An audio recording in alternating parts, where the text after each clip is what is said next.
maqaa gooftaa Yesuus Kiristoosin karri gaa'ela isaanii inni sirraa ta'e amanamummaa kan qabu kanatti itti gammadu qulqullummaa kan qabu maqaa gooftaa Yesuus Kiristoosin yaa banamu ulfaat kabajoom amen. Yesuus ilmi Waaqayyoo jiraatan. Egaa Waaqayyo gooftaan machaa nu gargaaree marsaa keenya 19ffaa torbee darbe baranneera. Har'a immoo marsaa keenya 20ffaa waliin baranna. Marsaa 19ffaa torbee darbe yommuu barannu amaloota maatii fayyaalessaa keessaa waa'ee abbaa manaa ilaalleera. Macaafa faarfannaa 128 lakkoofsa 1 fi hanga 4 gidduu kan jiru bu'uureeffannee. Isa gidduutti waa'ee abbaa manaatiif maal jenne maatiidhaaf nagaa fi hafuura tasgabbaa kenna. Abbaa manaa fayyaalessi yookaan akka hafuura Waaqayyootti akka ayyaana Waaqayyootti jiraatu maatiidhaaf nagaaf hafuura tasgabbaa kenna. Lorarraa mataa isaa eeggata. Qabeenya to'achuu fi hafuuraan eeguudhaaf fakkeenya ta'a. Qabeenya isaa in to'ata. Hafuuraan of eega. Dhaloota baay'eedhaaf fakkeenya ta'a. Dubbii afaan isaa kan eeggatuu fi haadha manaa kan jaalatu. Dubbii afaan isaa kan eeggatu haadha manaa kan jaalatu. Haadha manaa isaa jaalachuu qaba.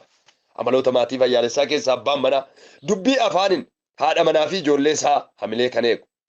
Yeroo hundaa hafuura qulqulluudhaan kan gaggeeffamu. Yeroo hundumaa all of the time hafuura qulqulluudhaan kan gaggeeffamu. Kuni amaloota maatii fayyaalessaa keessaa kan abbaa manaati jenneerra. Waa'ee dhiirotaa.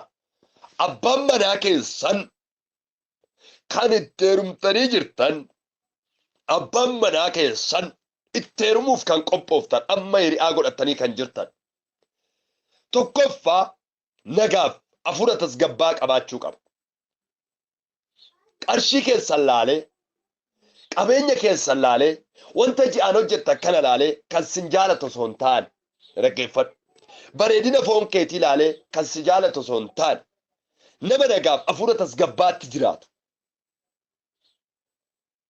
Hiikkaa gaa'elaa beekee Kiristoos sodaatee hiriyaa akkasii ta'uudha malee waan isheen ji'aan 10,000 argattuuf waan isheen ji'aan 20,000 argattuuf nan jaaladha yoo jedhe yoo Itoophiyaa galtee akkam goota. Keenyaaf dhaloonni biyya alaarra jirtan hojiin keessan dhaabbataa miti. Yommuu araba irra jirtanii damoonni arabaa yommuu gara Itoophiyaatti deebitan immoo hojii dhuunfaa keessanii jalqabatu. Yookaan inni dhabamuu danda'a akkam ta'uu danda'a.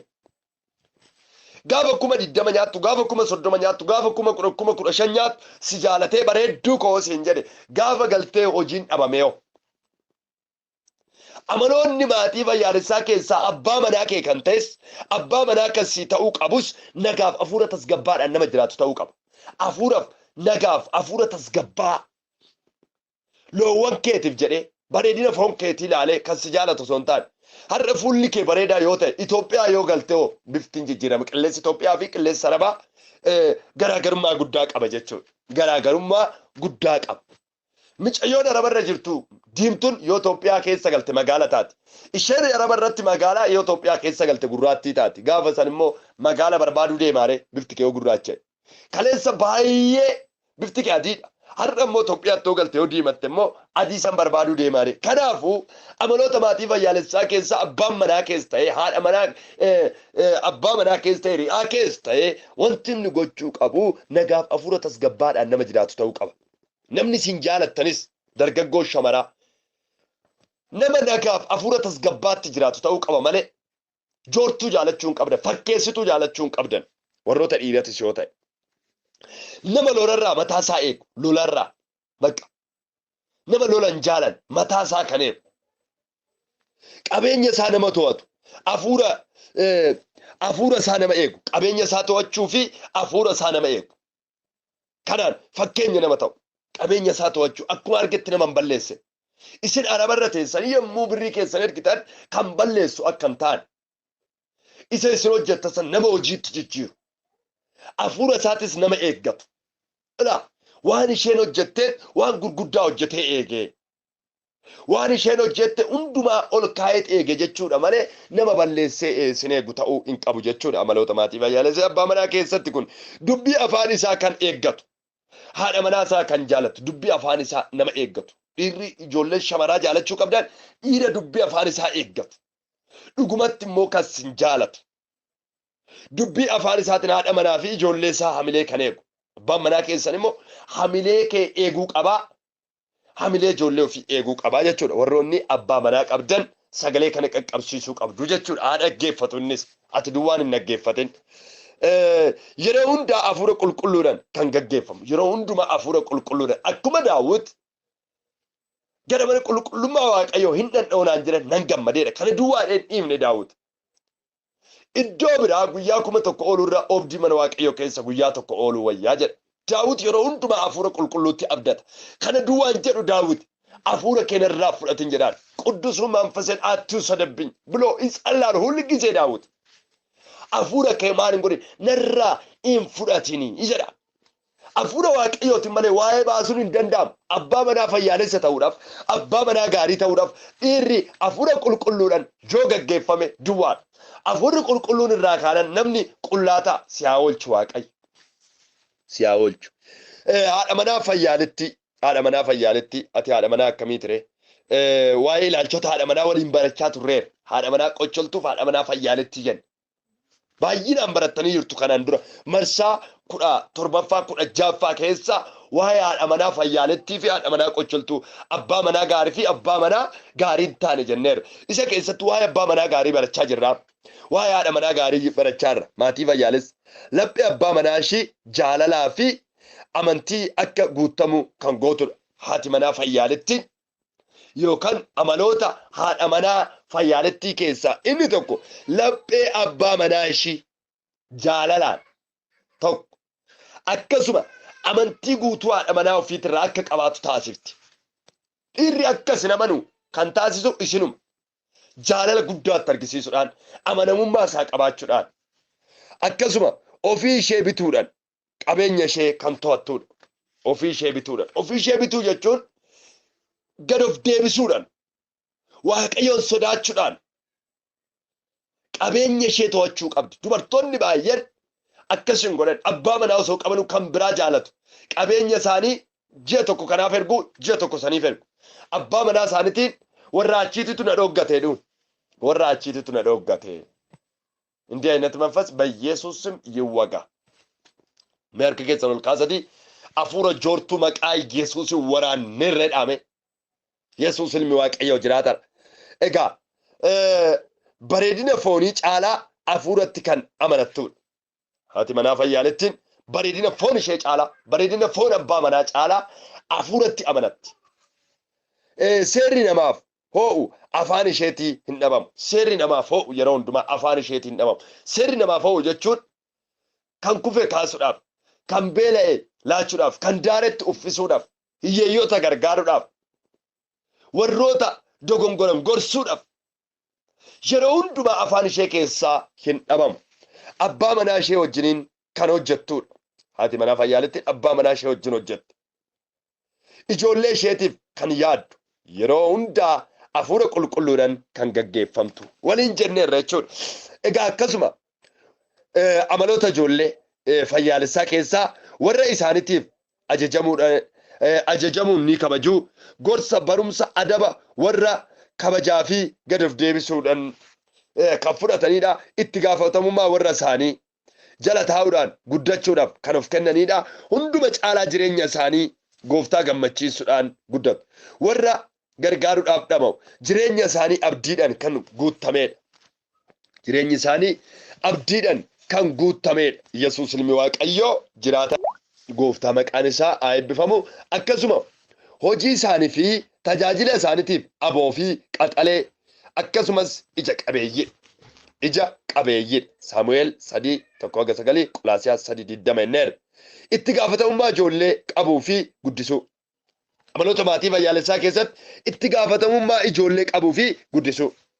Ijoollee kennaa Waaqayyoo ta'uu beekudha. Jalqaba amaloota maatii fayyaalessaa keessatti ijoolleen kennaa Waaqayyoo akka ta'an. Qabeenya hundumar dhalli namaa kennaa Waaqayyoo keessaa isa tokkodha. Waaqayyo akka bifaa fi fakkeenya ofiitti kan uume ilma namaa waan ta'eef. Qabeenya hojjenneefinnaa ijoollee hojjennee fiduu hin dandeenye. Kanaafuu guutummaatti maal gochuutu nu barbaachisa jennaani ijoollee kennaa Waaqayyoo ta'uu beenne ijoollee keenya kunuunsinee guddisuun gorsinee guddisuun kadhachuufin nu barbaachisa jechuudha. yeroo hundumaa ijoollee keenya fuula waaqayyoo fuulduratti dhiyeessine karaa gaariirraa akka deeman amala gaariin akka guddatan sammuun isaanii akka banamu nama borii akka ta'an nama guddaa akka ta'an warra biyya dhaalan akka ta'an kadhachuufin nu barbaachisa hamilee ijoollee keenyas eeguun nu barbaachisa jechuudha.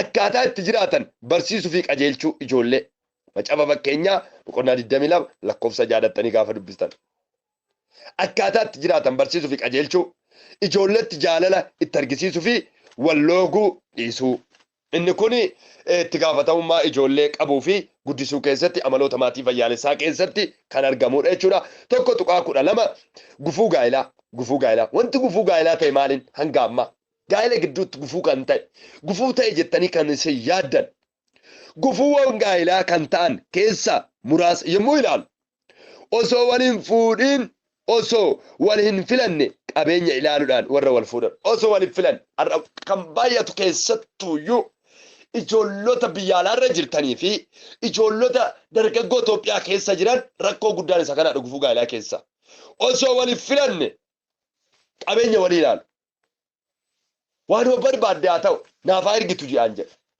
ji'a jaarraa nyaate biloog godha naafaa waanuma taate haa ta'u jedha zariin isheen barbaadde haa ta'u bifti isheen barbaadde haa ta'u wagguma takka naafaa ergitu cal jedhi jedha afaanan itti tola kanaan booda waggaa tokkorraa nyaate biloog godha waggaa lamarraa nyaate deemee gaafa ishiin galtu booleedhaa fudhatee ji'a lama ji'a sadi teechisee amala itti badee raawwatee ofirraa ari'a. Dargaggoo shamarraa keenya baay'een isaanii kan nu jalaa miidhamaniif ijoo inni guddaan isa kanaadha. Dargaggoonni dhiiraa qabeenya laalaa jiru bara kana. Waanuma barbaadde haa taatu qabeenyuma naafaa ergitu mana wayitan ijaarradha. Dargaggoo hundumaa miti inni kun immoo hin dogongorinaa. Parsantiin 5 dargaggoon gaa'ela warri barbaadan jiru. Parsantiin 95 garuu iyyuu saamtota. Akkasuma dargaggoo shamaraatis parsantii 5 gaa'ela dhugaa barbaada. Parsantii 95 immoo qabeenya ofii qisaase. Waluma qixa dargaggoo shamaraaf dhiirati illee gargar hin baafne. Ilaala. Kanaaf inni lammaffaan urmii wal madaaluu dhabu. Qabeenya laalee fuudhaa gaafa ishiin ji'a lama ji'a sadii wajjin jiraachuu jalqabde urmiinuun amma daaltu jettiin urmiinuun amma daalu jetti kanaan booda gaalli isaanii salphumatti diigama jechuudha. Wal shakkuu gufuu gaa'ilaa keessaa inni sadaffaan wal shakkuu.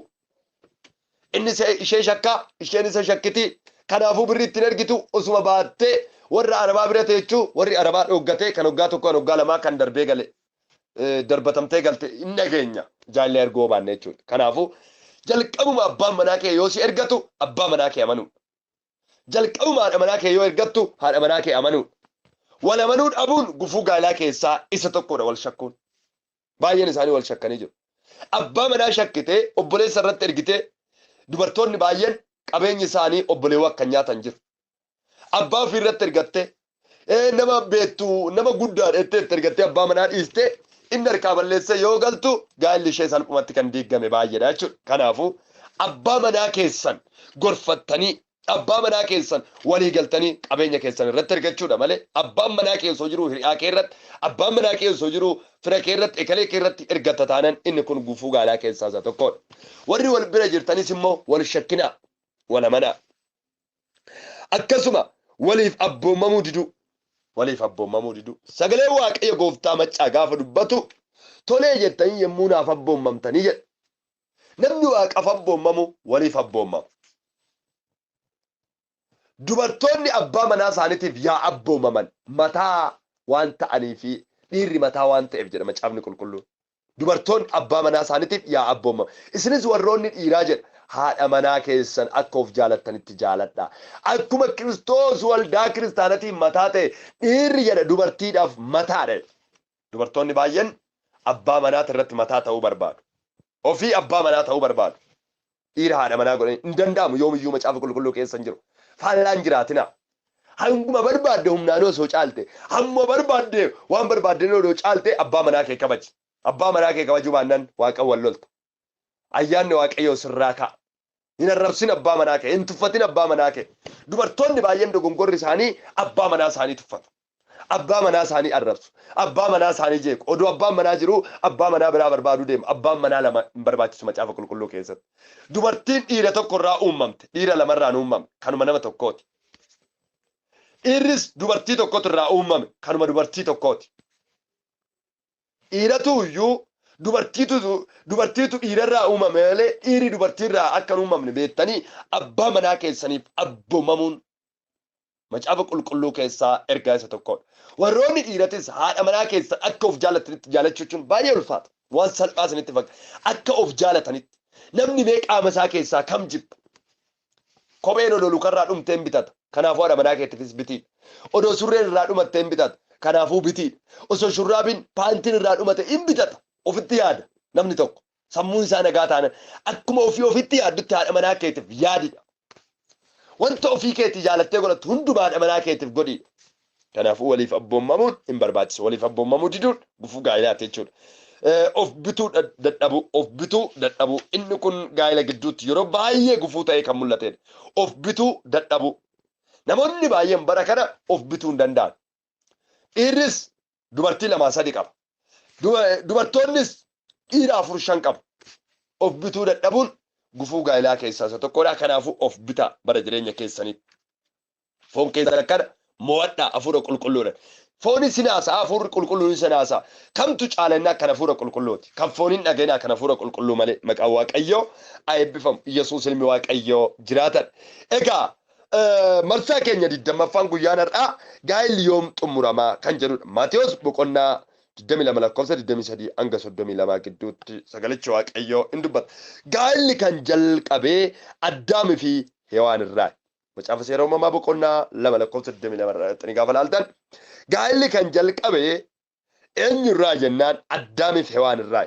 Waaqayyoo ilma namaa suphee irraa coccoobee erga uume raawwateen booda ilmi namaa inni dhiiraa sun kophaa ta'uu isaa argee dubartii cinaacha isaa tokkorraa akka uume.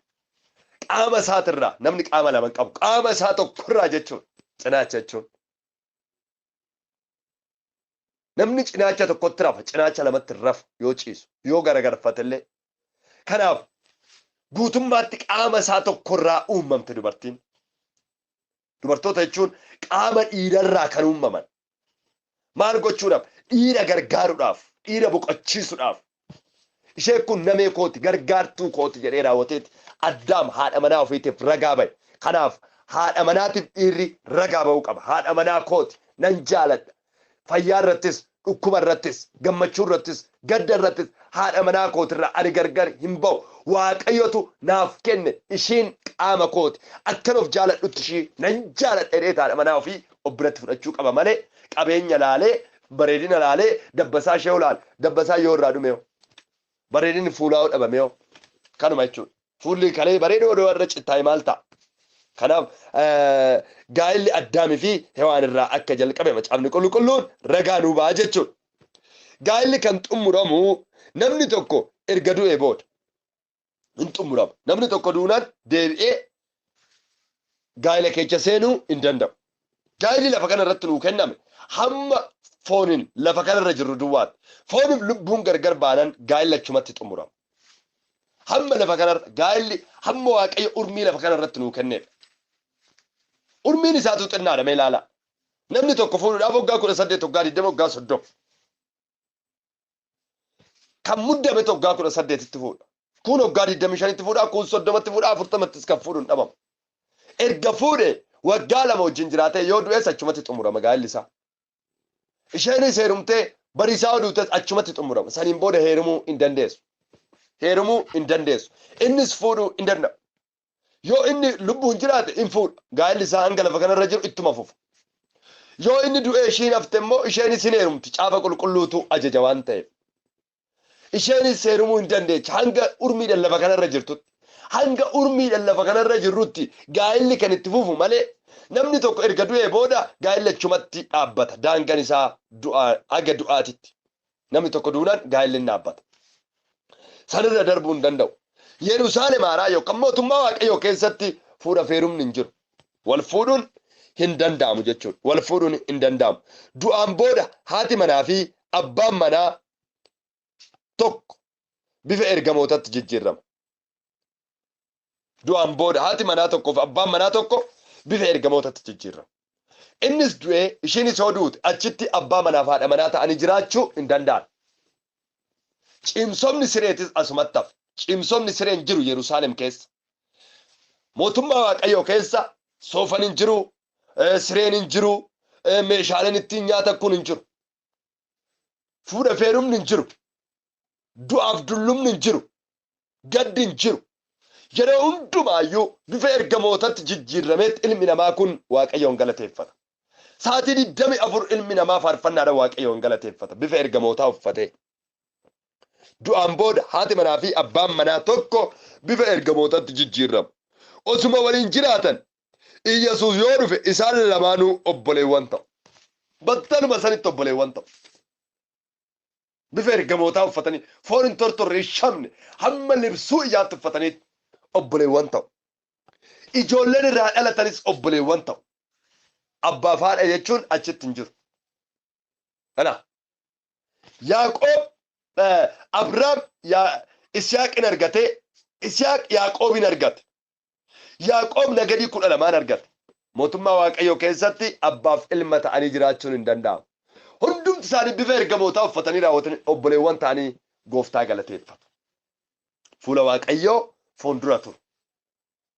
Gooftaa maqaan isaa eebbifamu. Iyyesuus ilmi Waaqayyoo jiraatan. Egaa guutummaatti gaa'elli kan xumuramu tokko yoo inni du'e achumatti kan isaa xumurama. Yoo ishiin duute achumatti xumurama. Sanirra hin darbu. Hamma lafa kanarra jiraannu duwwaa gaa'elichi kan itti fufee jiraatu. Hamma lafa kanarra jiraannu namni tokko lafa kanarraa fooniin du'e taa'ee lubbuun isaa mootummaa Waaqayyoo dhaalan gaa'elli achumatti dhaabbata du'a sanirratti. Daangaan isaa jechuudha. Akkasinii galu malee asitti wal fuunee achittis wal fuuna abbuma manaatiif haadha manaa taana jechuun hin danda'amu. Fedhii foonii kun asumatti hafa. Mana ijaaruun asumatti hafa. Birrii baankii godhachuun asumatti hafa. Yerusaalem keessa baankiin birrii hin jiru. Baankii galataa bichaatu jira. Baankii faarfannaa bichaatu jira. Maanguddoon 20 arfanii haleluyaa jedhanii naan argaa gooftaa yoo faarsanii naan argaa Yesuus yoo faarsanii anuu naan argaa. Abbaan mul'ataa Yohaannis namni guddaan agartuu isaa Waaqayyo bane maanguddoonni 20 arfan yommuu fuula Waaqayyoo fuulduratti gombifamanii Waaqayyoon galateeffatan arge. Nutis maanguddoota 20 arfanitti makamnee raawwannee yeroo nuti Waaqayyoon galateeffannu fuula keenya dura jira. Maqaan Waaqayyoo eebbifamu.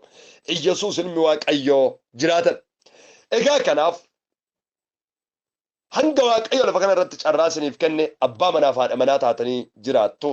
Hanga Waaqayyo carraa lafa kana irratti urmii jireenyaa isiniif kenne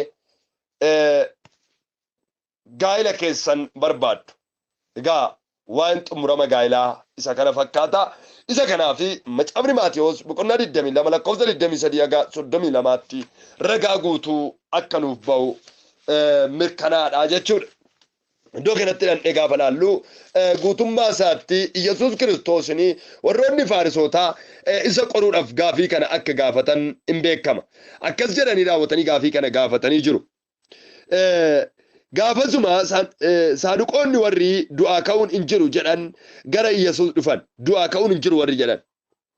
Mootummaa Waaqayyootu hin jiru. Namni lafa kanarra takkittii duudhaan achumatti hafa. Hanguma lafa kanarra jiraatutti bashannana ilmi namaa warri jedhan. Du'aa ka'uun hin jiru warri jedhan. Yaa barsiisa.